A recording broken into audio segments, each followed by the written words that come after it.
Olá, saudações! Eu sou Maurício Macedo, estou aqui no sistemaonorte.com.br, plataformas digitais, nos streams, também no nosso canal do YouTube da TV O Norte, com você apresentando, conduzindo ao lado dos companheiros jornalistas José Vieira, também o senhor João Costa e o homem do baú digital, o nosso Bug Jurema, trabalhando hoje um tema dos mais palpitantes na política, tem muita polêmica nesse programa com o nosso convidado especial, o deputado federal, suplente deputado, o Julian Lemos. Julian, saudações, seja muito bem-vindo ao Norte Debate. E claro que a gente abre logo perguntando a você o que a gente já sondava aqui nos bastidores. Como é que foi chegar e sair da política partidária de fevereiro para cá, desse ano de 2023? Você está na condição agora de suplente de deputado federal. Sentiu esse impacto que normalmente os políticos de carreira sentem? Como é que é perder o mandato, perder o broche, ou não se perde isso? Bom, primeiramente agradecer a oportunidade de estar aqui no meio de vocês, né, jornalistas. A informação sempre é muito enriquecedora. O convite foi muito bom. E dizer a você que, primeiramente, né, eu sempre procuro desvincular a história da polêmica. Né? Na realidade, eu sou enérgico, eu sou um homem de posições fortes. E a polêmica, se eu entrei nela, foi simplesmente tentando esclarecer. O que depois eu descobri que é muito inútil você tentar mostrar a alguém que tem a mente cega, né, através dos olhos dele. Infelizmente, a pessoa não consegue enxergar. Em relação à questão de perder o broche, eu nunca achei que ele fosse meu. Né? Eu estava deputado, vivia no mesmo padrão de vida que eu sempre vivi, mesmo carro, mesma qualidade de vida, mesma escola para os meus filhos, e apenas eu acredito que a grande vantagem para mim foi a experiência. Mas aquilo que geralmente alguns políticos ou pessoas que entram na política poderiam ter feito, né, e ter um resultado financeiro, digamos assim, maior, eu não fiz. Então, não senti muita coisa. Eu senti muito porque eu tinha bandeiras muito nobres que eu me tornei um estudioso, passei a compreender, inclusive até faço psicologia hoje baseado no tipo de informação que eu tive, que foi a questão da exploração sexual no Brasil. Né? Eu já tinha colhido assinaturas para uma CPI, abri o primeiro núcleo de proteção à criança, o maior investimento da história da Paraíba, além da segurança, foi de questão de combate à pedofilia, e fui relator da lei mais dura que tramita ainda no Congresso para punir aquelas pessoas que se utilizam de sua profissão para abusar de crianças, e também de mulheres, como foi o caso daquele médico no hospital que violentou uma mulher sedada. Então, assim, era a minha paixão pela política, era fazer isso aí. Mas o momento político que eu vivia era de polarizações. As pessoas tinham que odiar, as pessoas tinham que se rivalizar e pouco importava qualquer pessoa que fizesse um bom trabalho como eu, que só para você ter ideia, não sou eu que estou dizendo. O Congresso em Foco me elegeu por 2 vezes o deputado mais bem avaliado da Paraíba entre os 100 do Congresso Nacional. Né? E eu perdi uma eleição, eu não fui derrotado.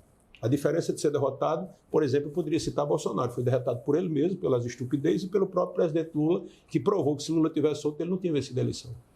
Então, basicamente, é isso aí. Eu não perder a eleição faz parte do jogo. Eu não entrei para ficar toda a vida. Mas o período que eu fiquei, tive muito orgulho de mim mesmo, minha família teve, isso é o que me importa. Minha consciência está tranquila. Seu João Costa, à sua direita, o senhor tem um ex-bolsonarista. Dá para dizer que ele seria um ex-direitista também? Saudações. Boa noite, João. Boa noite, Costa. É um prazer revê-lo. Lembro da última vez que eu o entrevistei na banca de outro sistema, o senhor havia sido eleito deputado, né? E eu perguntei ao senhor naquele momento como é que se daria a relação do governo que entrava, do Jair Bolsonaro, o senhor era uma das figuras de proa do bolsonarismo, na tratativa entre o governo e o Congresso, no dano que se recebe. E o senhor respondeu e fechou a fala dizendo assim: ou você tem dúvida, o senhor disse isso para mim, ou você tem dúvida que eu serei um dos homens mais poderosos da República. Influente, talvez, né? Influente, mas poderoso não, porque eu não uso essa palavra. Influente. Uma coisa assim. Influente. Que ficou gravado, uma coisa Exato. E chegou um ponto que o senhor não passava nem na porta mais do Planalto, porque o senhor foi escanteado. O que houve na sua relação com o Tenente Messias? Olha, eu passei ainda 2 anos frequentando o Palácio do Planalto. Inclusive, em setembro de 2019, Bolsonaro me chamou lá. Ele me chamou lá pessoalmente, quando o Luciano Bivar precisou se ausentar, estava naquela crise do partido, é porque as informações eram vezes fragmentadas. E Bolsonaro me chamou porque eu me tornei presidente do PSL no tempo. O vice-presidente era eu assumi o partido, e ele me chamou porque ele queria tomar o partido de assalto. Ele queria pegar o partido, como ele tentou fazer isso diversas vezes, inclusive com o Patriota, não deu certo. Eu era muito próximo dele, eu era aliado de Bolsonaro, mas eu nunca fui um alienado. A diferença é essa. E as características de Bolsonaro, digamos assim, como é que eu posso te falar? Quando você tem boas qualidades e você é eleito, você multiplica até por 2 ou 3 essas boas qualidades. Mas quando você é ruim, como a gente chama no Nordeste, cabra ruim, você quando se torna poderoso, você fica 10 vezes pior. E Bolsonaro, quando sentou na cadeira, o Brasil foi testemunha disso. Bolsonaro, ele não tinha o mínimo ou o básico que alguém que senta na cadeira da presidência e representa a instituição Presidência da República, dentro da liturgia do cargo, inclusive com a responsabilidade de fala que deveria ter, demonstrou que ele era uma pessoa inapta para aquilo. Trouxe o seu perfil pessoal e familiar para dentro de um poder, que foi o executivo, e está explicado aí por que Julian se afastou. Porque eu me tornei alguém que não fazia parte daquela desculpa um termo esse, que não posso mais dizer isso, mas daquela histeria política que eles viviam. Eu ia dizer esquizofrenia, mas histeria política. Eu não fui escanteado, eu não aceitei ser subserviente. Então eu passei, quando as pessoas perceberam essa, entre aspas, ser escantado, já fazia um ano que eu já tinha me afastado. Mas a minha posição, João, de alguém realmente que sabe o que é a vida, que precisou aos 16 anos ganhar a vida, que nunca teve vida fácil, eu tinha um temperamento que eu não aceitava. Por exemplo, eu via os filhos do presidente chamar deputados eleitos de favelados, de pau de arara, esse tipo de coisa, esse tipo de tratamento. Eu vi Carlos Bolsonaro detonar no pessoal homens como Santos Cruz, que foi interventor do Haiti, um general de 4 estrelas, um homem daquele ali altamente qualificado, porque ele tinha uma personalidade de ser correto. Quando veio para Julian aqui, com sangue de Itaporanga, nascido em Campinas e morando em João Pessoa, aí Julian foi escateado porque eu não aceitava certas coisas. Então, assim, isso ficou muito visível, que havia muito, não entre mim e Bolsonaro, mas entre os filhos do presidente. Porque eles tinham uma forma de tratamento que eu não me submeti. E isso não valia um mandato não, amigo. Porque eu poderia ter um mandato hoje, não consigo olhar no espelho, no rosto da minha esposa. E hoje eu posso dizer, eu chego em casa e minha esposa olha com orgulho. Tem cara lá, João, que tem mandato, mas vale menos, só tem um mandato. Assim como tem rico que só tem dinheiro. Né? Não tem mais nada, só tem um dinheiro. Vale menos do que um gato molhado na chuva. Não tem moral. E eu tenho moral, amigo. Essa foi a diferença. Bug Jurema, o deputado Júlio Lemos não é mais baú para estar guardando segredos, já mostrou aqui que vem revelar muitas coisas. O homem do baú digital, o que ele tem para questionar? Júlio, é uma honra ter aqui, são meus companheiros, jornalistas. Você falou no nome polêmico, Carlos Bolsonaro. Eu andei esmiuçando alguns programas que você participou, porque tem uma frase muito polêmica sua, que eu queria que você dissesse ela aqui e o porquê dela. Você disse que Bolsonaro tem dependência de Carlos Bolsonaro e que Carlos Bolsonaro é um sociopata. Se você olhar as características, e hoje eu faço psicologia, eu analiso isso, se você for ver as 10 características de um sociopata, ele se encaixa em todas. Carlos Bolsonaro, ele tinha uma dependência, eu vou só citar um exemplo, tá? Um exemplo só para você ver o nível. Quando eu digo isso é com conhecimento de causa. Do outro lado, quem às vezes não é quem é de direita, porque quando eu falar em direito, eu me lembro de Carlos Prestes. Não é desse desmantelo que tem, não, entendeu? É de um negócio diferente. E as pessoas não sabem. Quando as pessoas às vezes dizem que foi o melhor presidente que já existiu, eu digo, eu faço o quê com o Itamar, com o Juscelino Kubitschek, joga esse povo no lixo? É porque se o melhor foi esse, eu não quero saber de quem é ruim. Mas quando eu digo que ele é um sociopata, é porque, por exemplo, quando eu conheci Jair, Carlos Bolsonaro estava afastado dele quase 7 anos. Porque ele tinha casado com Michele, isso é uma coisa pessoal, mas é para ilustrar o que eu estou dizendo. E ele era intrigado. Eu me lembro que eu passei 3 anos com o Bolsonaro andando na Câmara e eu perguntava, eu só vi falar Carlos 2 vezes. 2 vezes. Quando eu vi um rapaz gentil, muito educado, característica de uma pessoa, não muito, né, porque você ali muito educado e tal, mas eu notei ele um pouco estranho, mas não era do ramo, aquela coisa toda. E eu me lembro que eu gostei dele e certa vez eu disse a Jair, por que tu não traz carro para aquele... O senhor fala Jair, o senhor fala o presidente. É o presidente, chama ele de Jair. Ele fez, olha, não toque nesse assunto aqui não, não chame não, deixa ele lá, não dê corda não. Não sabia o que era, né? Deixa ele lá. E ele nunca ficava na casa do pai, quem ficava era eu e Eduardo Bolsonaro, e às vezes Gustavo Bebiano. E pronto, foi-se embora.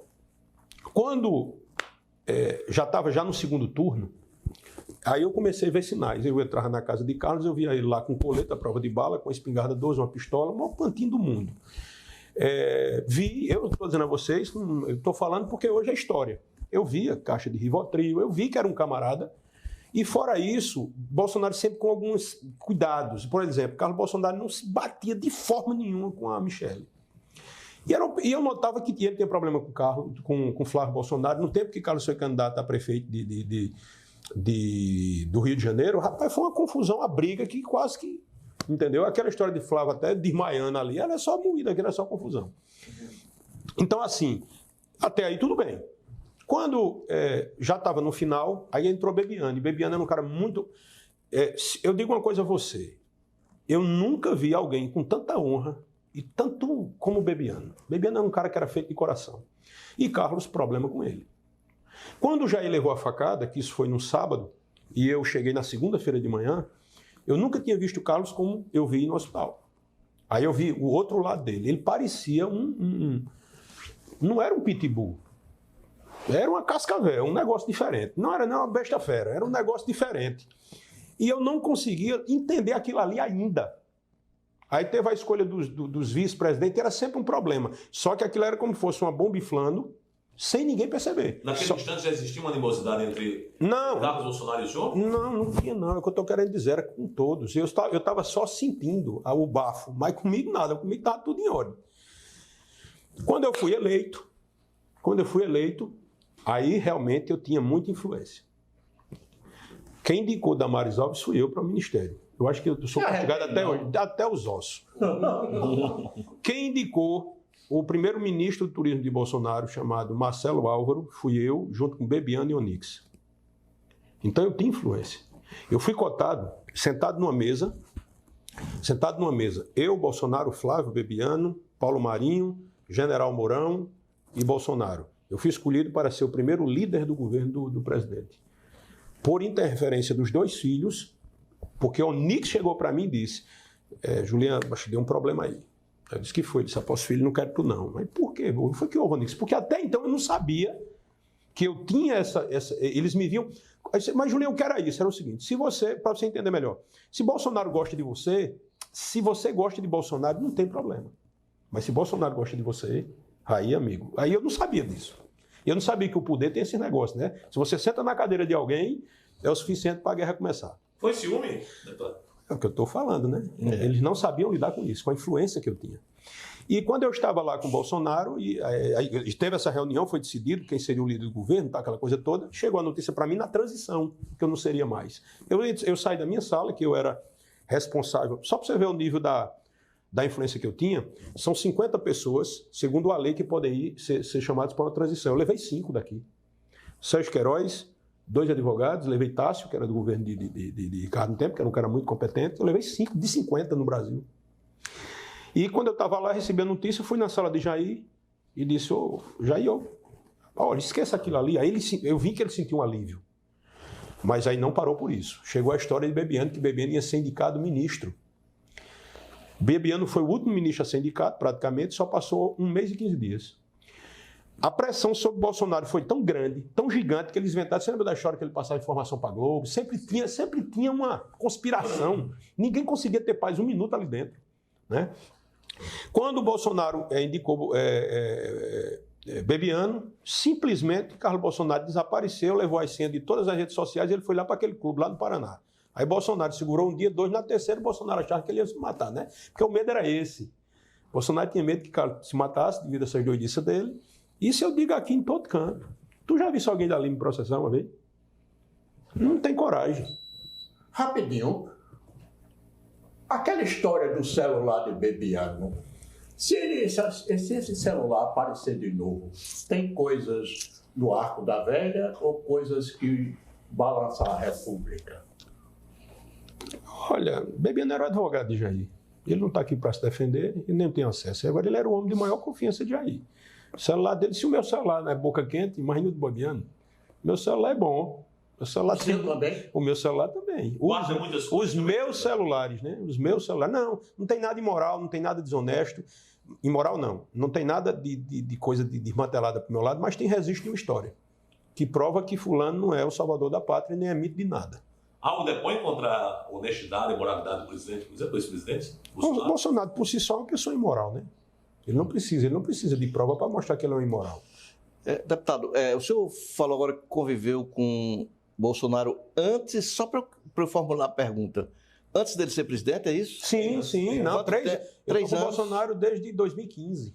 O senhor conviveu com ele? Minha vida e passei 3 anos. O senhor conviveu com ele esse tempo todo. O senhor foi coordenador da campanha dele aqui no Nordeste. O senhor conviveu com ele como aliado praticamente 2 anos. Nesse período todo não deu para perceber que ele era o que o senhor diz hoje que ele é? Não, eu quero responder em cima da lata. Cabra ruim, não. O senhor viu só depois que ele chegou a... Só um segundo. O amigo é casado só com a primeira mulher até hoje? Graças a Deus. Todo mundo aqui? Eu sou separado. Eu com a primeira mulher. Então, só um exemplo. Você é separado? Primeiro e único, graças a Deus. Você separou-se dela porque conheceu ela depois ou com ela ele conheceu? Quem é que estava errado na história? Eu conheci ela todos os dias. Mas assim, meu amigo... Não, mas a pergunta é o seguinte, sabe, deputado? Não, eu entendi. Não deu para o senhor perceber nada de que ele era o que o senhor... Eu não consegui fechar a linha de raciocínio. Eu já entendi sua pergunta. Você, todo mundo me via como uma pessoa enérgica. Eu sempre fui um cara muito corajoso, eu nunca me neguei a responder nada. Mas ninguém poderia imaginar, e eu não fiz isso, tá? Que depois de eleito, Juliano é corajoso, é um cara grandão, bombadão, não sei o quê, chegar ali e dar uma tapa numa pessoa. Espera aí, meu irmão. O cara era mais de chegar ao ponto de agredir, ou então dar um tiro em alguém. Uma coisa é você ver alguém que não tem preparo intelectual. Lula também não tinha preparo intelectual. O senhor percebeu que ele não tinha outro preparo intelectual? Não, aí só para você entender. Tem coisas que você percebe. Eu convivia com o Jair Bolsonaro sem ele receber a overdose do poder. Eu fui eleito deputado, recebi a overdose do poder, não mudei nada. Os meus amigos foram os mesmos. Quem mudou foi todo mundo ao meu redor. E eu fui avisado por quem tinha experiência política. E quando tu bota o broche, tu vai ver a loucura. Parece, quem assistiu, você que está me assistindo, assista Senhor dos Anéis. É a melhor ilustração que eu tenho para a política. O povo começa a brigar do nada por causa de um anel. E esse anel enlouquece um, emagrece outro, mata outros. O poder, amigo, é uma energia. E quem mais enlouquece com o poder não é quem tem, é quem está ao redor. Quem está ao redor. Acaba sendo lembrando do poder. Agora, o senhor usou no início do programa uma expressão de nordestinar, e cabra ruim, quando assume o poder, se torna ainda pior. Oi, Bibi. Cabra ruim, quando assume o poder, se torna ainda pior. Esse cabra ruim, em que momento o senhor começou a observar que ele existia em Jair? É isso aí que eu queria ver. Quando foi que o senhor começou a perceber isso? Foi somente após ele assumir a cadeira presidencial? Posso citar um exemplo aqui, bem simples. Que eu sou... Eu sei a diferença de quem é popular e quem é populista, eu sei a diferença de quem é corajoso, de quem é arrogante, eu sei a diferença de muita coisa. Eu sempre via Jair Bolsonaro como uma pessoa bem divertida, bem-humorada e tal. Não conhecia o lado dele, que eu não convia feito mulher. Mas eu conhecia ele no lado bom. E eu me lembro que uma vez ele recebeu um vídeo de um cara quebrando, eu nunca esqueci dessa imagem. Um jovem de 10 anos, 2 anos, fez um furto. E um cara pegou esse menino, botou a mão entre a porta do carro e fez assim e quebrou os dedos do menino. E eu me lembro que ele me mostrou, só estava eu e ele no carro. Ele me mostrou e disse, só aqui, ó. Aí disse um nome lá, não vou citar aqui. Tá vendo aqui? Eu tenho uma visão diferente para esse tipo de coisa. E aquilo me chocou, mostrou ali uma falta de empatia. Quando ele foi presidente, ele não teve empatia com quem faltava ar. Então, entendeu a diferença de amplificar muito? Quem não tem pena de uma criança quebrando os dedos, vai ter pena de quem está morrendo com Covid, amigo. O senhor pensa realmente... Agora, o que foi que aconteceu? Eu sempre fui uma pessoa generosa. Quando eu me tornei deputado, eu nunca senti o gosto de um salário de deputado todo. Preciso dizer mais alguma coisa? Não. Vamos para o intervalo? A gente volta com esse O Norte Debate, queridíssimo, recebendo o deputado Julian Lemos, fazendo grandes revelações dentro de instantes para João Pessoa, Campina Grande e o mundo inteiro pelas plataformas digitais, nosso canal no YouTube, TV O Norte, também o sistemonorte.com.br. Além de Cajazeiras, lá no Alto Sertão da Paraíba, Souza, Capitão do Rocha. Estamos chegando em Capitão do Rocha, em Guarabira, do Grande do Estado. A gente volta em instantes, você não pode perder.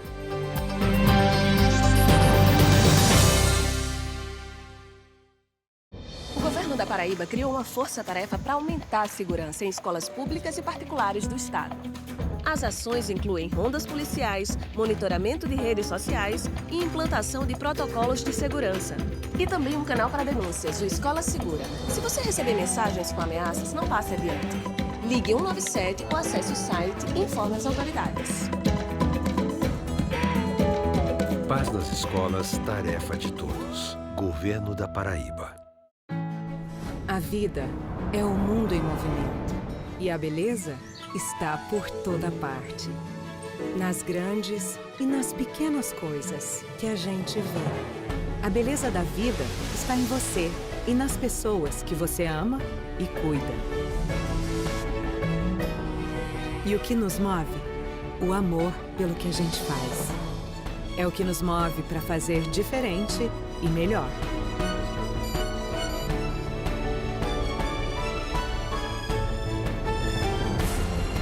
Bem-vindo ao HBOL, o mais moderno hospital de olhos da Paraíba. Atendimento humanizado e a tecnologia dos grandes centros médicos do país. Agende a sua consulta. 3022-5050. HBOL. Você nunca viu igual. Tava difícil demais para mim enxergar. Fiz a cirurgia, eu abri o olho, eu já vi tudo. Falei, eu disse, Deus é maravilhoso, estou enxergando. Esperei muito por esse dia, agora é só olhar para frente e ser feliz. É isso que o Opera Paraíba faz. Acaba com a espera das cirurgias e transforma vidas. Já foram realizadas mais de 38 mil cirurgias. Só este ano foram mais de 7 mil, superando todas as metas. O Opera Paraíba já salvou milhares de vidas e hoje é um programa referência no país. Viu? Esta é a saúde do governo da Paraíba. É o seu futuro que está chamando e a melhor forma de atender é investir em você. Há 25 anos, o Uniesp junta tradição e inovação e já transformou a vida de mais de 40 mil alunos. Campus amplo e agradável, mais de 30 laboratórios modernos e equipados. Conceito máximo no MEC. O Uniesp é a melhor experiência universitária para você. Escolha sua graduação ou pós. Uniesp 25 anos, sempre mais. Os investimentos do governo da Paraíba em segurança estão deixando a nossa polícia mais preparada e a nossa gente mais protegida. A sensação de segurança faz parte do trabalho da Polícia Militar.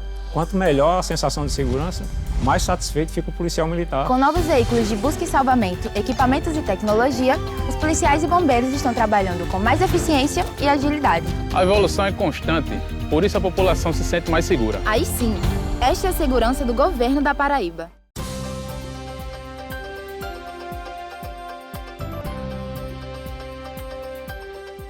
Estamos de volta com o segundo bloco do seu Norte Debate, recebendo hoje a presença do deputado federal, suplente deputado Julian Lemos, contando grandes momentos da sua trajetória política em Brasília e alguns fatos que até então não haviam sido revelados. E quem quer saber um pouco mais sobre esses fatos é o nosso Bug Jurema. Júlia, deputado, eu fui citado aqui na questão de relacionamento, vou pegar o gancho, né? Vou pegar o gancho. Michele Bolsonaro e Bolsonaro, fachada, o que é que tem de verdade daquele relacionamento? Olha, entre tapas e beijos? Entre tapas e beijos? Olha, assim, deixa eu te falar. Eu vou só fazer esse comentário porque já é público, assim, mas... E fecha aqui. Eu nunca vi... Não é normal aquilo ali, cara. Porque não tem nada a ver com aquilo ali.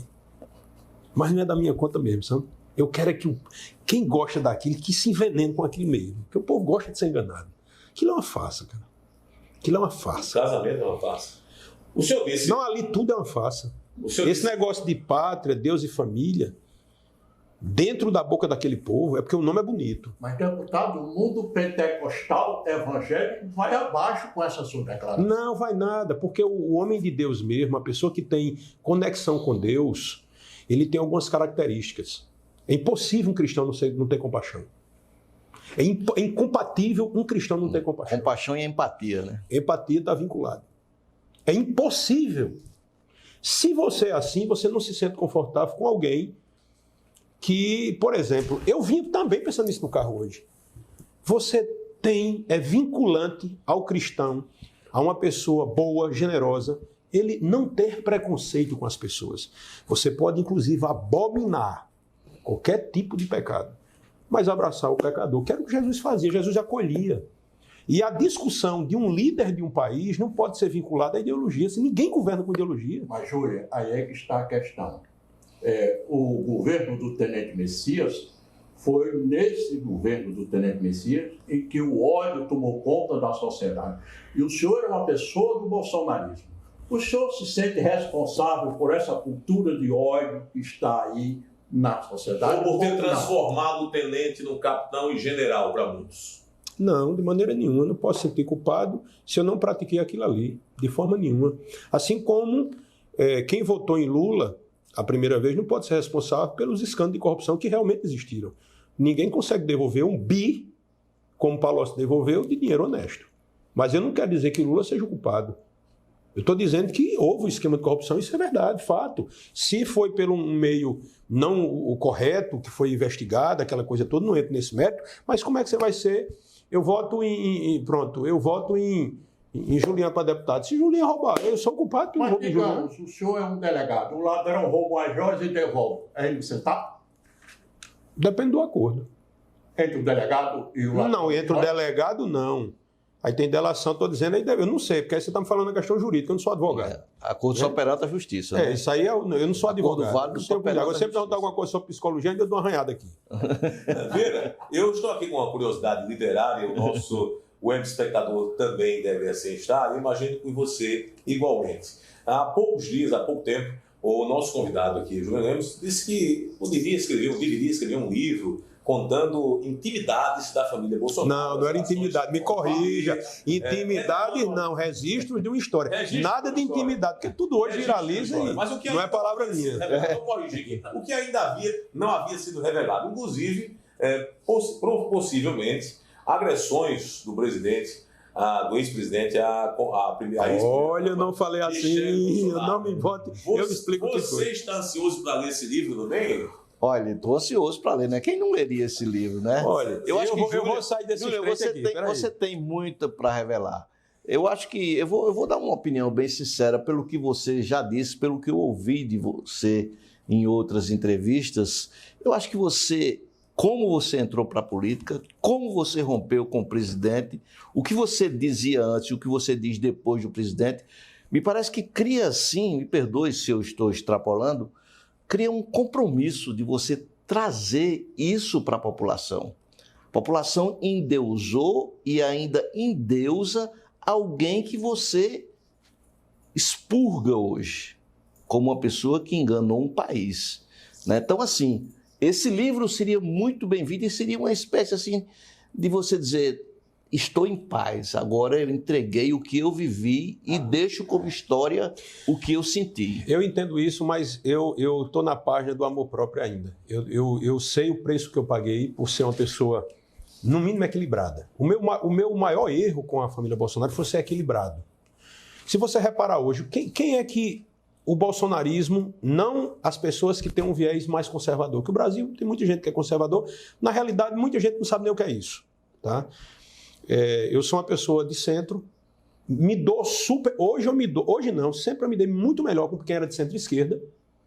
Não estou falando aqui, as pessoas têm que dividir centro-esquerda de extrema-esquerda, a ala ideológica, aquela que não respeita nem símbolo religioso. É o ciclo da ideologia. E você tem que também... E essas pessoas, as polarizações, elas são faces da mesma moeda. Não adianta você fingir que não é. Você tira hoje... por um fake news que saiu ontem de um parlamentar do PT chegando e falando próximo a uma outra parlamentar que estava errado ele fazer aquilo ali. Aquele contato estava muito próximo. Mas todo mundo, e aquilo é sincronizado, passaram a informação que ele estava cheirando o cabelo dela. E eles sabem que isso é mentira. E a massa recebe aquilo, a grey deles recebe aquilo ali. A bolha. Né? É uma bolha que começa a me gerar uma... Eu já tive um pouco de raiva, eu já tive até um pouco de pena, hoje eu sou indiferente e vejo apenas com preocupação. O dano é irreversível, segundo eu vejo, passando aqui para a história das igrejas. O dano que Bolsonaro gerou dentro das igrejas, e eu cantei essa pedra no meu Twitter, que depois eu saí apagando muita coisa, mas eu me lembro do que eu falei, eu repito aqui. Eu disse que Bolsonaro estava corrompendo as igrejas de dentro para fora, atacando a vaidade de alguns líderes religiosos. Porque eu sou uma pessoa que frequenta a igreja evangélica há muito tempo, desde os meus 12 anos. Hoje a minha maturidade me colocou para ampliar mais a visão. Mas eu sempre tive muito constrangimento de ir numa igreja quando alguém me dizia que queria que eu fosse lá, porque me ia agradecer de público, porque eu tenho uma visão de sagrado diferente do que essas pessoas que geralmente colocam... Há uma cultura de ódio entre os evangélicos ou não? Acho que não, mas eu não vou resumir evangélico. Teve padre que arrebentou em nome de Bolsonaro. Não, olha, deixa eu te falar. A cultura de ódio não está no evangélico, nem no católico, nem no ateu. A cultura de ódio está na mente das pessoas que se identificam com aquele radicalismo, com aquela coisa inexplicável. Não é o crente, não é o católico. Por exemplo, existe padre pedófilo? Não. Existe pedófilo que está com a batina. Um padre não pode ser pedófilo. Um médico não pode ser pedófilo. Ele é um criminoso que fez medicina, porque não é incompatível isso. Né? Então é isso. Então, assim, não é que isso é vinculado exatamente a essas pessoas que fazem parte dessa histeria política que vai ter que haver um estudo social sobre isso aí. Porque não é normal uma coisa dessa. E acho que é coisa para uma geração para começar a equilibrar de novo. Oi. Essa questão do evangélico, da questão da bandeira que o próprio Bolsonaro falou que era pátria, Deus e família. Deus e família.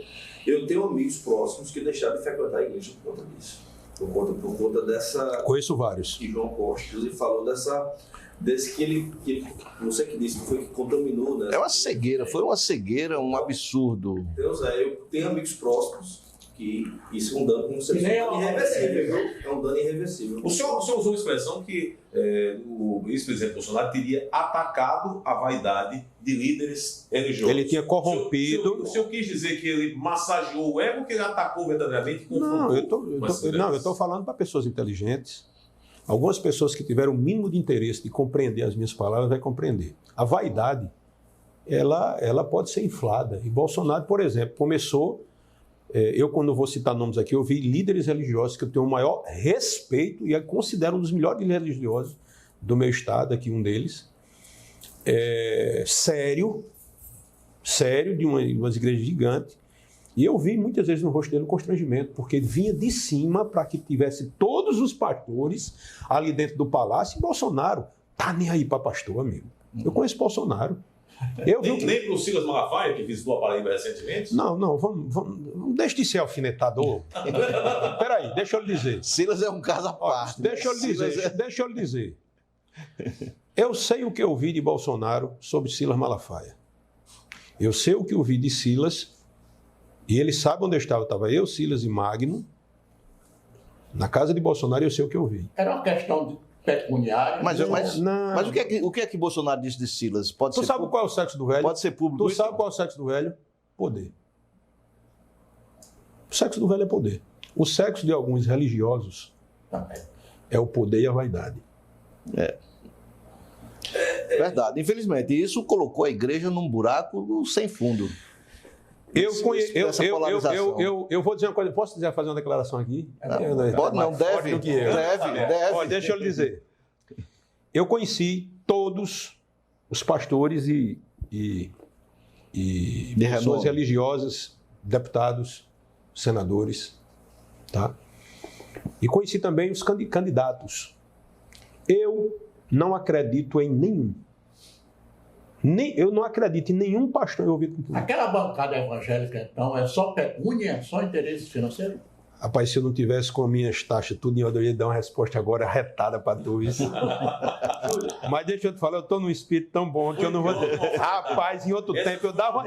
Eu ia dizer agora que tu ia vibrar, João Costa. Tu ia sair correndo aqui agora. Ia rodar o Brasil. Deixa eu perguntar uma coisa, Murilo, me permita, de sentimento. Os felicianos da vida, é? Pula aí, diz. Júlio, qual é o sentimento assim, exato que tu tem pro Bolsonaro hoje? É o quê? Mágoa? É decepção? Não, você vê que... Qual é o sentimento? Não, deixa eu te falar.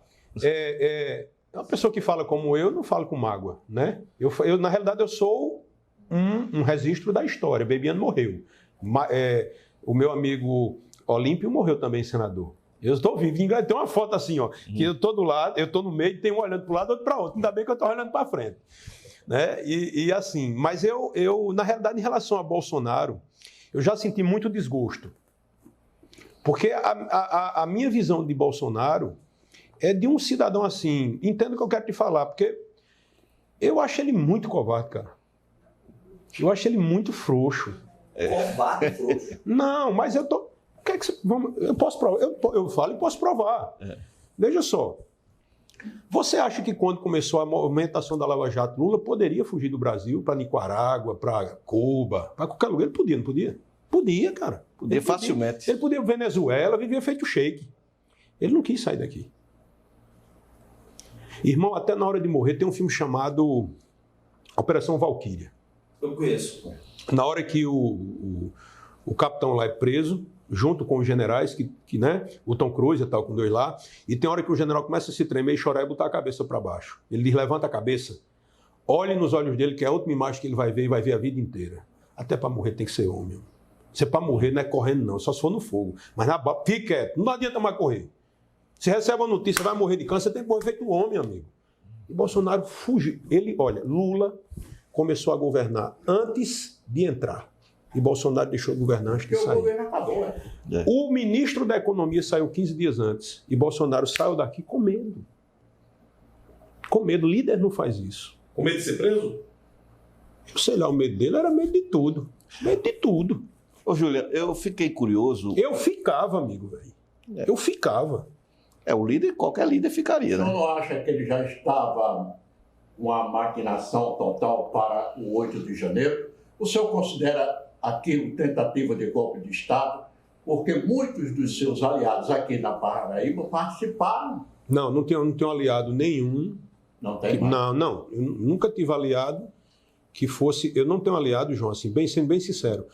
Eu venho daquele movimento de 2012, não é pelos 50 centavos, é a mudança do Brasil. Eu sempre fui um camarada de linha mais conservadora, mas nunca tive problema com centro-esquerda, mas eu nunca fui um imbecil político, cara. Esse negócio de ser tiete, de gritar mito, não é minha praia. Vai ter que encerrar agora aí, não. O bloco. Eu não tenho. Me incomodava o fato, essa histeria. Eu nunca chamei Bolsonaro de mito. Eu pegava briga com o Bolsonaro, pegava briga comigo assim no dia a dia. Nem chamava de capitão, né? Não, capitão normal, ele era capitão, né? Como ele me chamava de Paraíba, e eu sempre aceitei porque eu não via ele me diminuindo. Agora os filhos, não. Os filhos eu peitava mesmo. Negócio de pau de arara, meu amigo, me chamar. Eu sei o que significa o pau de arara para o nordestino. Ele não sabe porque é ignorante. E eram preconceituosos os filhos. Bolsonaro não. Eu não posso fazer essa justiça. Bolsonaro não tem um controle. Porque pau de arara também é um instrumento de tortura e eles entendam melhor, né? Mas ele chamava o nordestino de pau de arara devido àquilo que a gente já conhece da história. Agora sim, quando eu digo que Bolsonaro era covarde, é porque ele dizia o seguinte, diga-se nele, ele falava assim, soldado que tem medo de a guerra, tem medo de morrer, é um covarde. Puxa, ele foi o quê, amigo, velho? O que ele fez? Ele fugiu. E Julian Lemos, se eu tiver com minha família, amigo, vier um negócio, eu digo, mano, pega o carro, vai embora, corre, eu vou ficar lá e...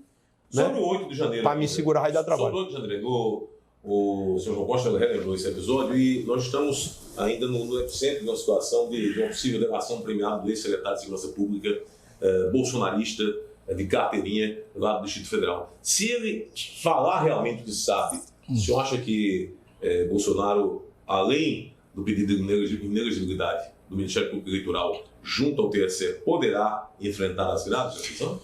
Eu conheço o Anderson, eu considero ele um cara que foi meu amigo, enquanto ministro foi um cara que nunca me maltratou, nenhum ministro poderia me receber. Era a ordem dos filhos do presidente. Já foi muito fraco comigo, mas isso aí eu deixo para que a lei do retorno resolva com ele. Da Jair não me deve nada. Agora, o universo entende o que cada um faz. Qual foi a posição do senhor em relação ao dia 8 de janeiro? Não, mas eu gostaria...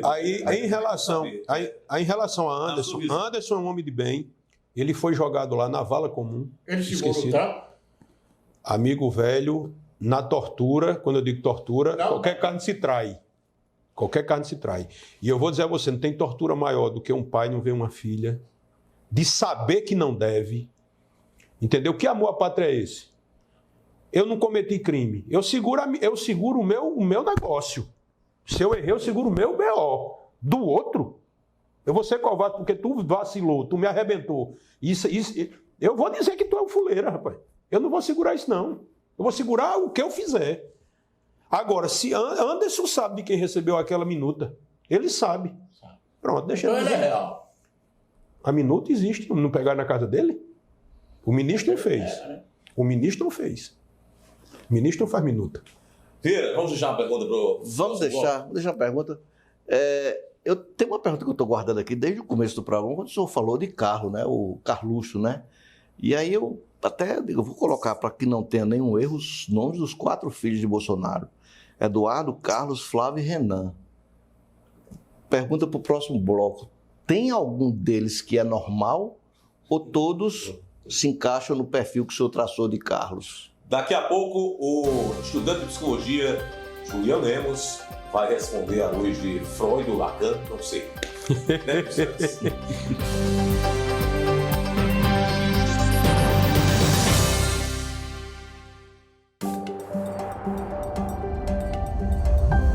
Dá gosto de ver como a Praça de Intermares ficou linda, com espaço para esportes, playgrounds e muito mais. Esse lugar faz bem pra gente, pro corpo e pra mente. Tem mais! O Parque Paraíba 3 já foi entregue, o 4 tá quase pronto e a Praça de Cruz das Armas também. Eu tô em casa, saio, vou caminhar tanto à noite como pela manhã, bato papo, faz amizade. Viu aí? Esta é a qualidade de vida do governo da Paraíba. É o seu futuro que está chamando e a melhor forma de atender é investir em você.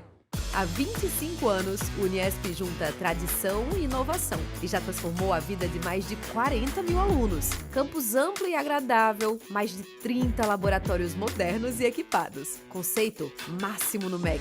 O Uniesp é a melhor experiência universitária para você. Escolha sua graduação ou pós. Uniesp 25 anos, sempre mais. O governo da Paraíba investe cada vez mais na modernização da saúde. Por isso, cuida melhor da nossa gente. Hoje, os hospitais estão informatizados e equipados. Isso ajuda a salvar vidas. Com o Projeto Omar, todos os hospitais da rede estadual estão se conectando e compartilhando o histórico de cada paciente. O atendimento ficou mais rápido e preciso porque todas as informações do paciente já acharão no sistema. Aí sim, este é o cuidado do governo da Paraíba. A vida é o mundo em movimento e a beleza está por toda parte. Nas grandes e nas pequenas coisas que a gente vê. A beleza da vida está em você e nas pessoas que você ama e cuida. E o que nos move? O amor pelo que a gente faz. É o que nos move para fazer diferente e melhor.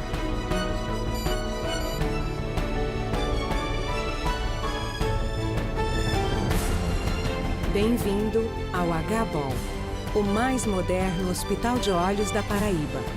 Atendimento humanizado e a tecnologia dos grandes centros médicos do país. Agende a sua consulta. 3022 5050. HBOL. Você nunca viu igual.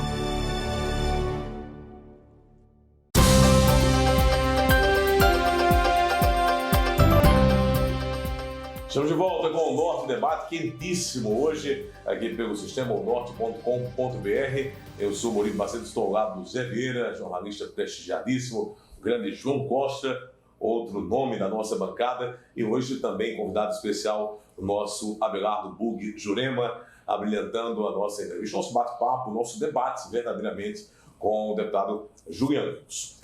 Antes desse bloco, Zé Vieira, você perguntava algo que me fez lembrar a canção, a bela canção, letra do Caetano Veloso, muito querido, por sinal, pelos movimentos conservadores de direita, mas pô, deixa isso pra lá. Caetano Veloso, na música Vaca Profana, em determinada estrofe, diz: de perto ninguém é normal. De perto ninguém é normal. O que você perguntou sobre os filhos de Bolsonaro ao estudante de psicologia Julian Lemos no bloco anterior. Olha, o perfil psicológico que Julian traçou de Carlos, né, do Carluxo, foi fantástico, né?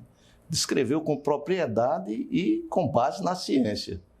E aí eu separei aqui, fui para a pesquisa, para o Dr. Google, e os 4 filhos de Bolsonaro, para não errar, Eduardo, Carlos, Flávio e Renan. Os 4 filhos de Bolsonaro, todos se encaixam no perfil de Carlos, todos eles são anormais? Carlos não é anormal, ele é doente. É anormal, né? Mas ele é doente, ele precisa de tratamento. E Flávio é um cara sociável. Dentro daquele estilo político do Rio de Janeiro, ele é perfeito. Rio de Janeiro, né? Ali. Milícia, máfia, ele é perfeito. O senhor está dizendo que ele... Não disse nada. Eu disse que dentro do perfil do Rio de Janeiro ele é normal. De milícia? Não, eu estou dizendo, o Rio é que tem as milícias e tal, entendeu? Eu não disse nada, João. Faltam 2 ainda, João. Viu? Aí, o que é que acontece? O Eduardo Bolsonaro é o menino que fritou hambúrguer, nada contra isso, e queria ser embaixador nos Estados Unidos. O cargo mais, final de carreira e tal, que não conseguiu ser líder do partido. É uma pessoa que o primeiro emprego que teve foi aquele que foi fantasma realmente na liderança do PTB, estudou lá, nunca fez nada. E depois foi emprego lá na Polícia Federal como escrivão e se tornou deputado. Me lembro quando eu conheci ele, andava com um tênisinho furado. E o carro dele era um Fiat Uno. Segundo mandato, estava andando de SW4, blindada. Eu tinha uma, mas era minha, do meu dinheiro. E se deslumbrou com poder. É um deslumbrado. É o cara que queria ser uma espécie de ministro das Relações Exteriores, mas não tinha condições de pegar, ter uma conversa pacífica com a própria bancada. O Renan, quando eu conheci Jair, ele nem morava aqui. Ele veio do exterior, que a mãe levou para lá, aquela confusão. Quando o Jair foi eleito presidente, praticamente já estava ali perto. Aí a mãe dele veio, né? Porque a mãe de Renan era a grande arquiteta de tudo, aquelas coisas, segundo falaram, né? E não falaram nem com o pai. Flávio Bolsonaro ainda falava com ele, mas o resto dos irmãos não queria nem ver. Ninguém queria nem saber de Renan, né? Por causa daqueles problemas que todo mundo já sabe, que era mulher, não sei o que e tal. E Carlos Bolsonaro, não. Carlos Bolsonaro, ele é... Flávio. Não, Flávio, eu já falei do Flávio. Já falou do Flávio. Já falei do Flávio. Flávio é o mais sociável. Flávio, Eduardo é o vaidoso, falei aí. O Renan é esse menino que se você for na internet, você vai ver aí. Ele na mansão Maromba, era desmanter ele danado. Agora, depois se tornou empresário, né? Todo mundo fala, interessante, né, rapaz? O que servia para o filho de Lula não serve para o filho de Bolsonaro, né? Aquele menino de Bolsonaro não abria nem a boca. De repente o menino era empresário, já de empresa, de marca, de tudo no mundo. Tráfico de influência pesado. Se você acha que eu estou mentindo, ou estou equivocado, existe um grupo de pessoas que foram para o ministério, através do intermédio feito pelo filho do presidente, e depois, esse pessoal de grupo de empresário deu um carro de presente ao personal de Renan Bolsonaro. Deu um carro de presente. Então, assim, eu sou deputado, e ele não era deputado, eu sou deputado, e tu é meu personal. Aí eu vou levar tu ali e, de repente, meu personal ganha um carro teu. Pronto, é mais ou menos isso. Depois, não sei se vocês entenderam assim, mas eu compreendi, Vera, que pela análise comportamental dos perfis dos filhos, o caso do Renan e do Flávio seria um coach resolveria, não um profissional coach resolveria. O psicólogo atenderia bem ao Eduardo. Não, ali mas no caso do Carlos, psiquiatra. Aí seria psiquiatria. Então, o cara parece que, pelo que o Julian definiu, nem reza braba. Não, reza não resolve ali, não. A última vez que eu entrevistei, o senhor entrou no estúdio com a 45, deu para sentir, o senhor andava armado. E hoje o senhor está associado. O senhor se sente ameaçado, parou de andar armado. Era uma 380. É uma 380. Eu adoro ele. João é zero em termos de arma. Está comigo há mais de 18 anos. Aquilo era quê? Para amedrontar o jornalista, era para dizer que o senhor era um bolsonarista raiz, para andar com a 45, o que era aquilo? Não, é porque... 380. Não, deixa eu falar. É porque você me conheceu só naquele tempo, mas quando eu cheguei ali com aquela minha pistola, eu já andava com ela fazia 10 anos. Sim. Eu sempre andei armado, sempre. Eu sempre andei armado. E não era porque era bolsonarista, entendeu? É porque eu sofri um assalto, quase que morro uma vez. Escapei de morrer pelo milagre. E depois eu tinha empresa de segurança, tá? Sempre teve empresa de segurança. Então, a arma, para mim, não veio de Bolsonaro para cá, não. Não sabia nem que Bolsonaro existia. Né? Era uma cultura que tinha, nunca tive uma briga com arma envolvida, já batida de carro, nada, não tive problema. A arma, para mim, é como se fosse extensão do meu corpo. E a sensação de poder me defender, mas não é feita essas defesas que você viu por aí, que o cara no jogo de sinuca matou, não é aquilo ali, não. Aquilo ali tem nada a ver com a visão de mundo que eu tenho. Eu tinha colegas deputados do PT que conversavam comigo, a gente participou de debates na TV Câmara, que o debate era de altíssimo nível. Eu não vejo arma pela questão ideológica, eu não vejo educação pela questão ideológica. Quem faz isso está errado, tanto a esquerda como a direita. A arma é o seguinte, qual é a necessidade que você tem? Pronto, então, bora ver. Você não pode ser proibido pela uma opinião de um delegado. Você está dentro das características, não da forma que foi feito. Bolsonaro, em tese, pegou um monte de direitos de armamento através de decretos frágeis. Os decretos de Bolsonaro são lixo de arma. Era totalmente irresponsável. Assim como eu achei errado a primeira forma do PT investir na questão da proibição. Foi errado também. Né? Mas, enfim, nem 8 nem 80, amigo. Tudo demasiado, tudo na temperança.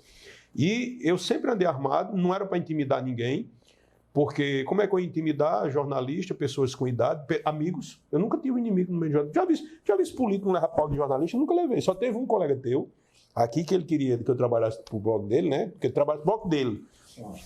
E uma vez ele falou mal de mim para querer cooptar como cliente, eu liguei para ele, pode arrochar que aí tá barato demais, não pode bater. Era extorsão? Não, você sabe que tem, né? Tem, você sabe que tem. Mas tem. O político é extorquido de várias formas. Tem jornalista que se junta com 3, 4, não é a maioria, tem muito jornalista sério, mas ali, 5 amigos de blog, um fala para você poder falar com ele, para poder comer ali todo mês, assim vai. Você não sabe que é assim? Você é do ramo, não diga que você não sabe, não. Nós estamos vivendo no Brasil, no mundo inteiro, na verdade, mas chegou ao Brasil nos últimos dias uma crise na segurança pública que afeta diretamente a educação. Você falava agora há pouco, a educação não pode ser tratada na sua visão por cunho ideológico.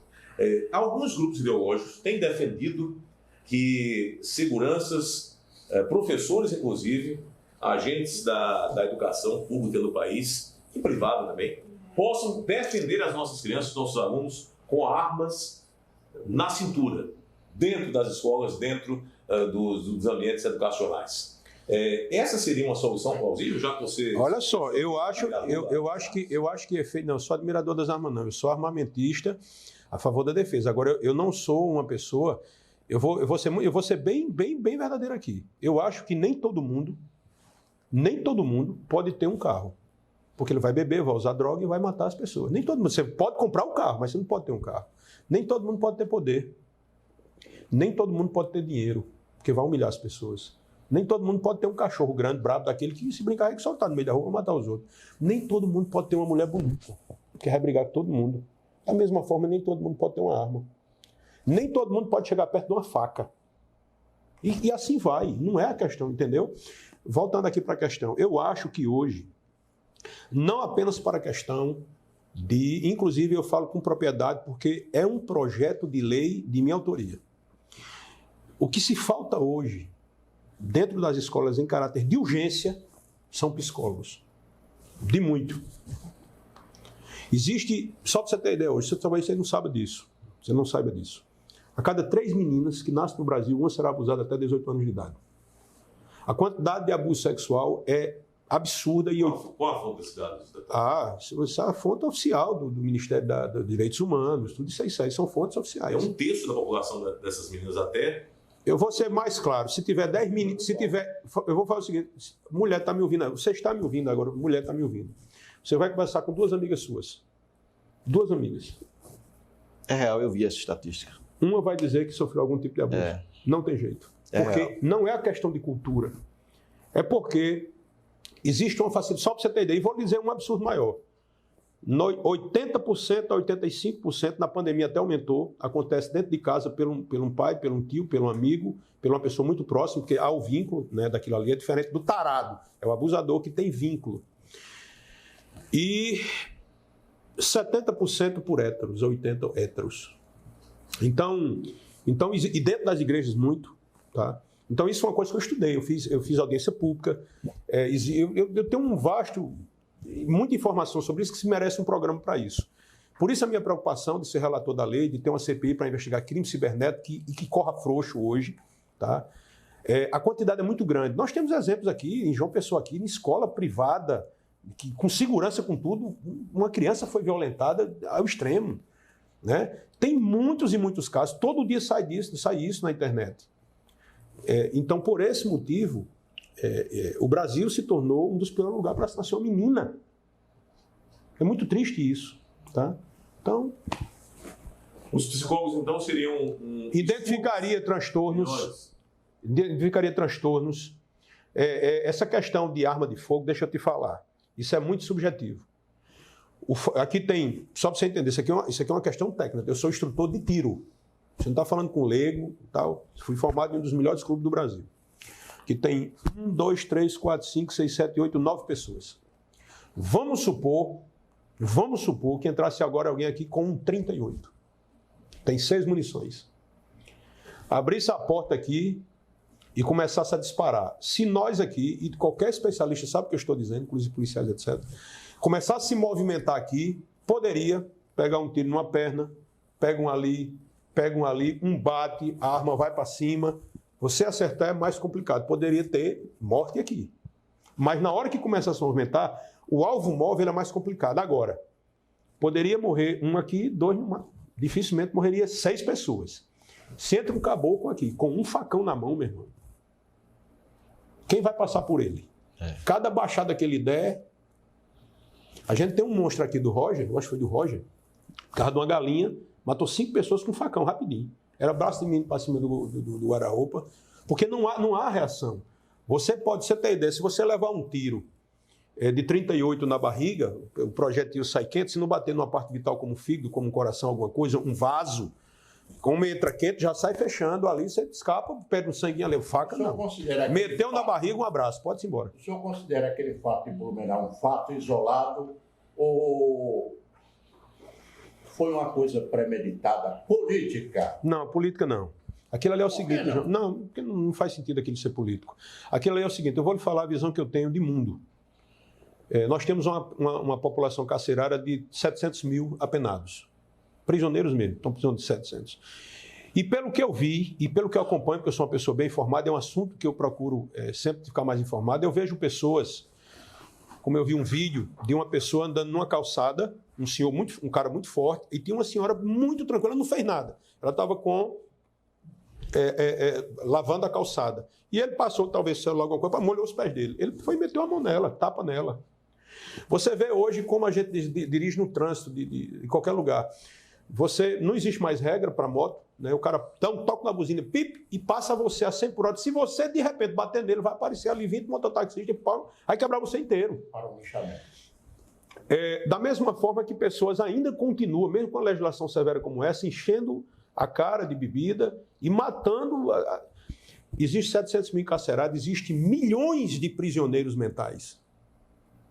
Prisioneiros mentais, que se multiplicou pós-pandemia isso, e com o acirramento dessa questão política, aonde criou-se, cada vez mais gatilhos nessas pessoas, foram acionados gatilhos. É banheiro que vai ter menino e menina. Vai fechar as igrejas. O comunismo vai tomar conta. As pessoas em verdadeira histeria social, inclusive dizendo, isso aí está provado, que inclusive a autoridade falando isso, aonde pessoas diziam que iam ser abduzidas por extraterrestres, que os extraterrestres vinham aqui. Então essas pessoas entraram em uma histeria social que deixou as pessoas com muitas doenças psicossomáticas. Então isso vai explodir. Isso vai explodir. Então eu preciso hoje compreender, e eu como homem público, que só ainda sou, não tenho cargo, mas tanto é que eu fiz um projeto dele para que haja psicólogos no acompanhamento nas escolas, precisa ser identificado isso. Nós temos hoje bombas ambulantes no Brasil. Que não é questão de arma, não. O cara, João Costa, não faz muito tempo, não, amigo. Um cara matou 14 crianças queimadas, tocou fogo na professora e deixou 40 e poucos feridas. Com gasolina. Com gasolina.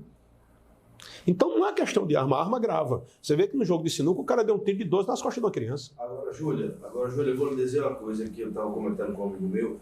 Aí o cara disse, inclusive, foi surto psicótico. Eu acho curioso que esses monstros, esses covardes, né, eu não consigo chamar nem de ser humano, que faz uma atrocidade dessa no colégio, o que eu acho curioso é que ele não sobe no morro e confronta um traficante de droga.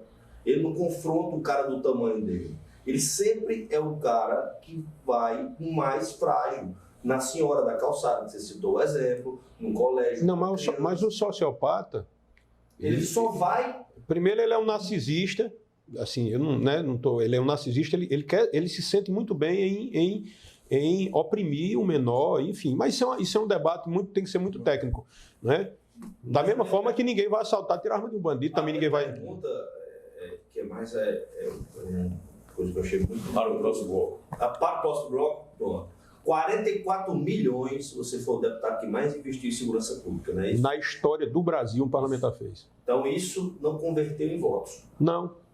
Então é isso a minha pergunta.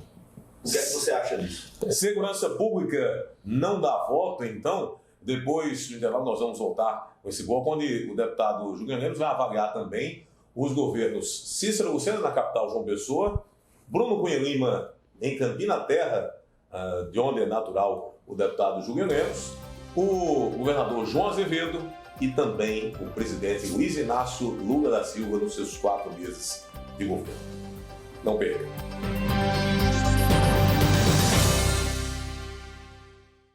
O governo da Paraíba criou uma força-tarefa para aumentar a segurança em escolas públicas e particulares do estado.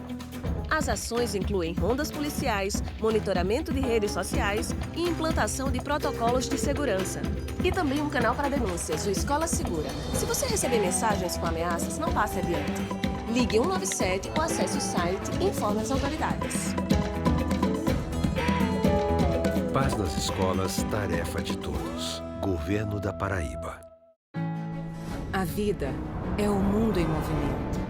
E a beleza está por toda parte.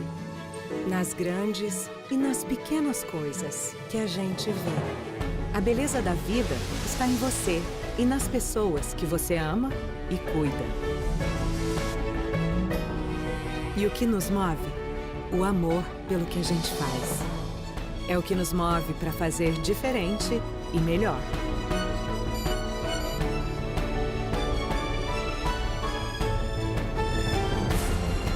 Bem-vindo ao HBOL, o mais moderno hospital de olhos da Paraíba. Atendimento humanizado e a tecnologia dos grandes centros médicos do país. Agende a sua consulta 3022 5050. HBOL, você nunca viu igual. Tava difícil demais para mim enxergar. Fiz a cirurgia, eu abri o olho, eu já vi tudo. Eu disse, Deus é maravilhoso, estou enxergando. Esperei muito por esse dia, agora é só olhar para frente e ser feliz. É isso que o Opera Paraíba faz. Acaba com a espera das cirurgias e transforma vidas.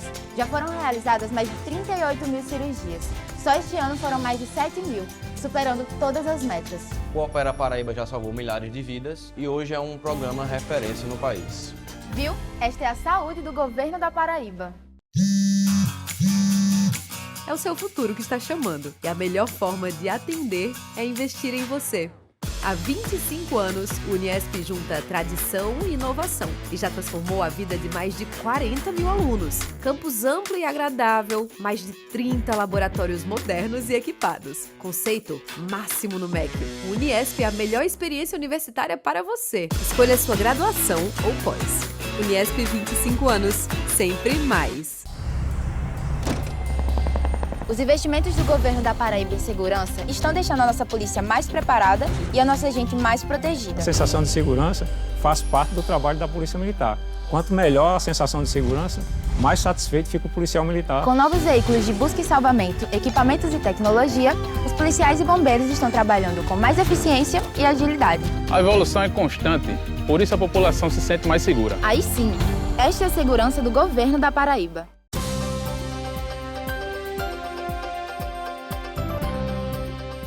Estamos de volta com o último bloco do Norte Debate, hoje recebendo o deputado Juliano Lemos. E o bloco anterior foi marcado pela pergunta que ficou para o intervalo seguinte, do nosso Bug Jurema. 44 milhões em segurança pública. O deputado que mais investiu em segurança pública, isso não se converteu em voto. Qual é a tua visão? Na realidade, eu posso dizer a você que o maior inimigo que eu tive O que é que faz com que um deputado seja o mais bem avaliado por 2 vezes? Com pautas importantíssimas, né? Combate à corrupção. Eu fui escolhido 4 vezes para ser titular da Comissão de Segurança Pública, Combate ao Crime Organizado. O maior investimento da história feito por um parlamentar na segurança pública, as primeiras viaturas blindadas, pistolas Glocks austríacas eu trouxe para cá, fuzis, enfim, fiz um investimento único. O maior investimento que um parlamentar fez no combate à exploração sexual infantil, também aqui, em parceria com a Defensoria. O primeiro tomógrafo do Edson Ramalho, um hospital que tinha abrangência de 80 cidades. Por que isso não transmitiu em voto? Não se transformou em voto? Porque eu lutei contra uma destruição de reputação muito grande. Não interessava para o eleitorado que votou em mim se eu trabalhava ou não. Interessava eu ser um populista, assim como Bolsonaro foi. Eu saí como um dos deputados mais bem avaliados e Bolsonaro saiu como um dos piores da história do Brasil. Essa é a diferença. Eu fui um homem de vida pública ativa, né? Ninguém nunca me viu. Às vezes que eu aparecia, era para me defender das injúrias e das difamações que Eduardo Bolsonaro e Carlos faziam. Mas isso passou. Isso passou porque faz parte, tudo é cíclico, né? Não temos ser preso, não tenho nem medo de ficar inelegível, minhas contas aprovadas, nenhum ato imoral que envergonhe a minha família e a minha pessoa. Por exemplo, nunca pratiquei tráfico de influência, ninguém da minha família teve emprego público, foi convidada a minha esposa e mesmo assim eu pedi para ela sair logo. Então assim, eu andei de cabeça erguida, nunca recebi um presente, não escondi joias, não comprei mansão, não tenho nenhum tipo de mutreta no linguajar da gente aqui. Então não tenho que me envergonhar. Agora imagina se eu tivesse lá com o mandato agora e vocês aqui olhando para mim aqui, tudo isso é um bandido lá dentro do coração de vocês. E eu tenho certeza que ninguém pensa aqui de mim. Essa é a diferença. Não transformou em voto, mas transformou em resultados, né? Eu acho que na realidade hoje a vaga que tinha aqui não era de Bolsonaro para deputado. A vaga que tinha aqui era de um deputado populista. E eu não me encaixei dentro dessa roupa de populismo barato, nem de agitação.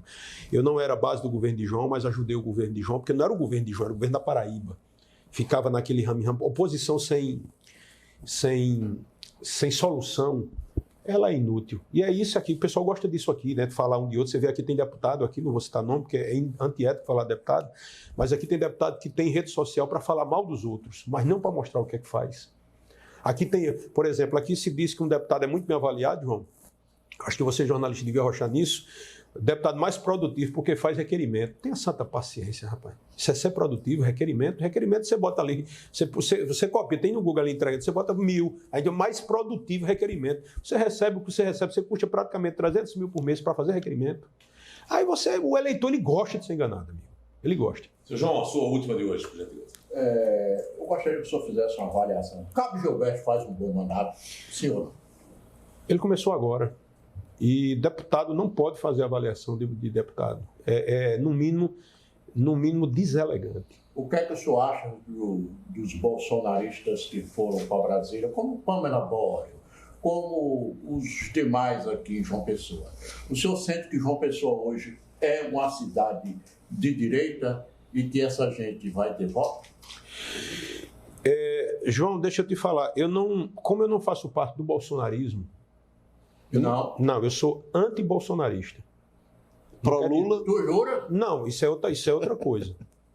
Não é provocação não, viu, Júlio? Não, mas isso é outra coisa. As pessoas sempre têm que polarizar. Vocês são jornalistas, não pode polarizar. É exatamente Eu sou anti-Bolsonaro porque, para mim, Bolsonaro representa uma mentira. Bolsonaro, para mim, é uma mentira. Os seus seguidores, então? Não, meus seguidores, se for meu, é meu. Não, os dele. Aí não tenho vontade, não tenho nem saudade. Porque, na realidade, João, pra você ter ideia, eu, quando saí de deputado, eu tinha 192 mil seguidores, agora eu estou com 303. E pela qualidade do seguidor que está vindo, é escritor. A última postagem que eu fiz hoje tem escritor falando lá, tem médico, tem juiz que fala comigo. Elevou o nível, sabe? Eu inclusive, já fiz vídeo dizendo: saiam da minha rede social. Já vi um cara dizer isso. Saiam. A opinião de vocês não me interessa. Porque é uma opinião. Agora entenda, não é a pessoa, ser humano.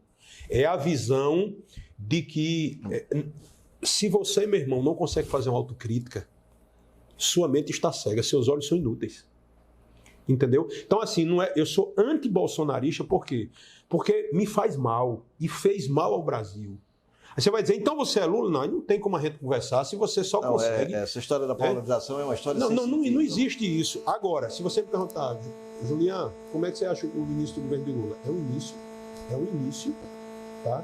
Nenhum governo, em menos de 6 meses é governo ainda, porque está formando o tabuleiro todinho, tem compromissos, tem acomodações, e após 6 meses, no primeiro ano de governo, eu digo quem é Lula. Agora, só o fato de Lula estar demonstrando empatia, está sendo alguém que não está envergonhando, embora pela idade, porque a gente vai ficando velho, João, e eu não já João está um pouquinho mais para lá, eu estou no meio do caminho, nem eu sou novo, nem eu sou velho.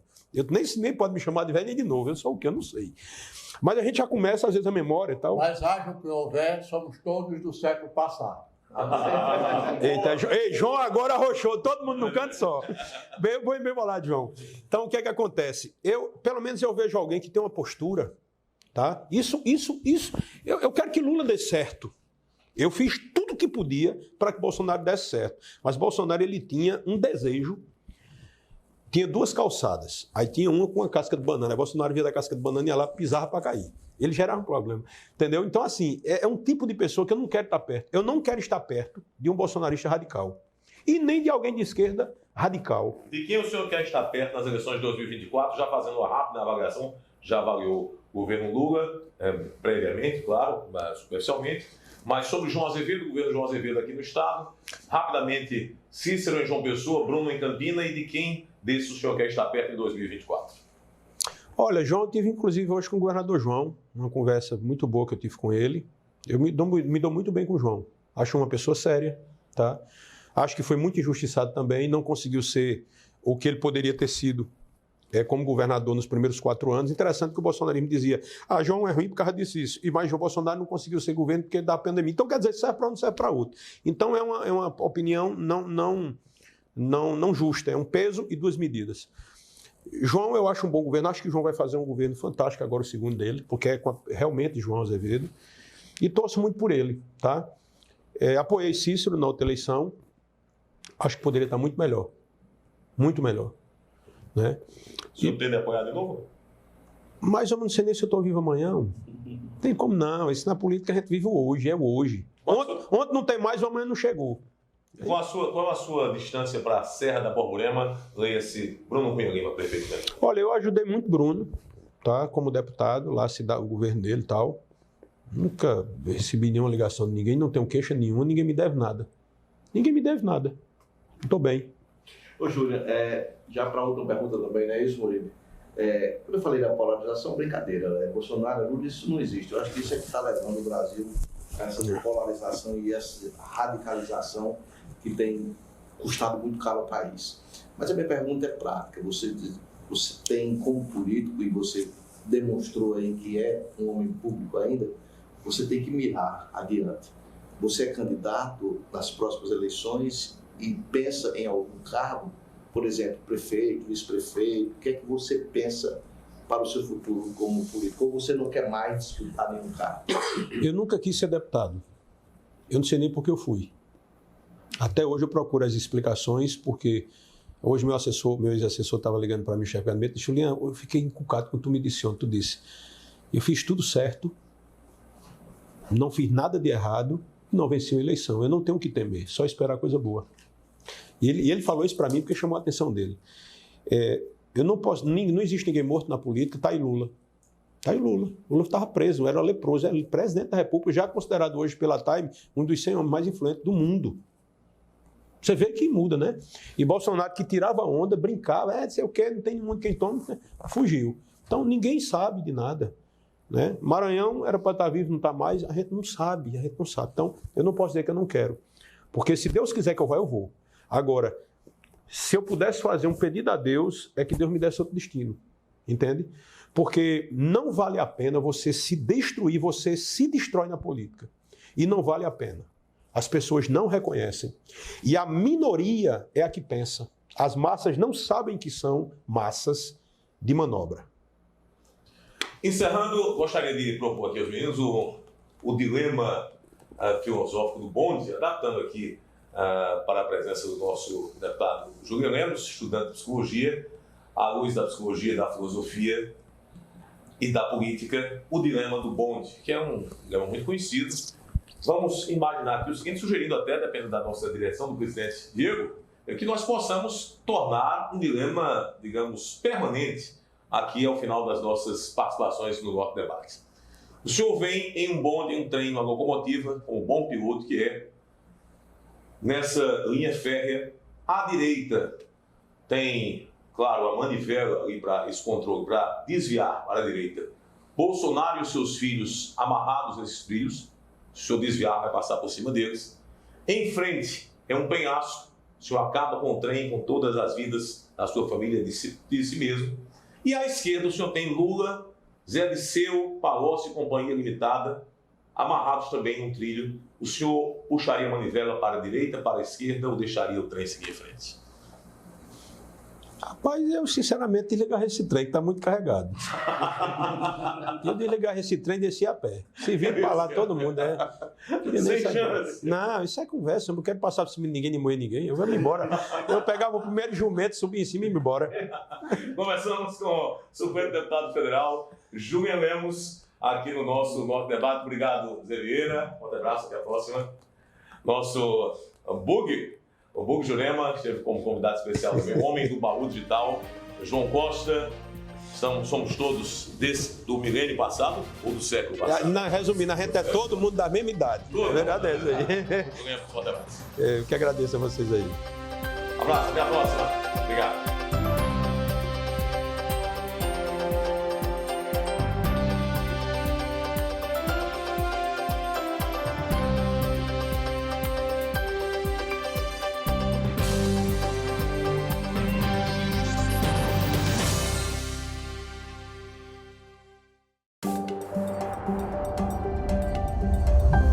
Dá gosto de ver como a Praça de Intermares ficou linda, com espaço para esportes, playgrounds e muito mais. Esse lugar faz bem pra gente, pro corpo e pra mente. Tem mais, o Parque Paraíba 3 já foi entregue, o 4 tá quase pronto e a Praça de Cruz das Armas também.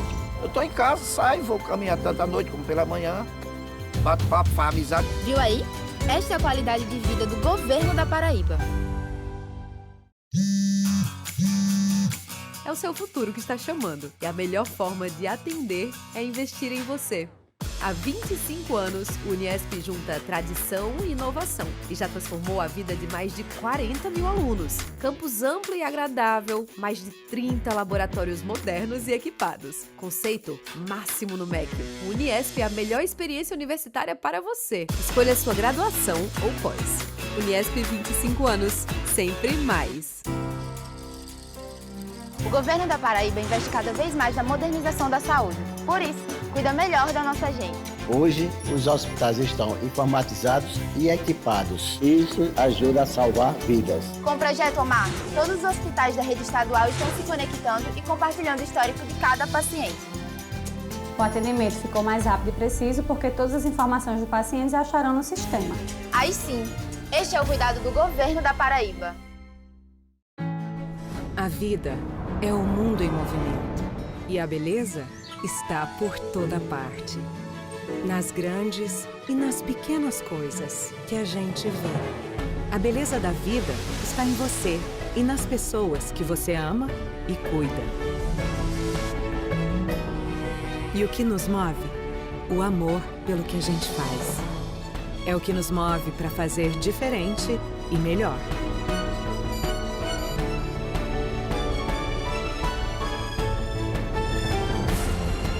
Bem-vindo ao HBOL, o mais moderno hospital de olhos da Paraíba.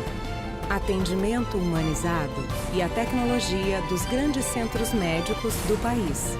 Agende a sua consulta 3022 5050. HBOL, você nunca viu igual.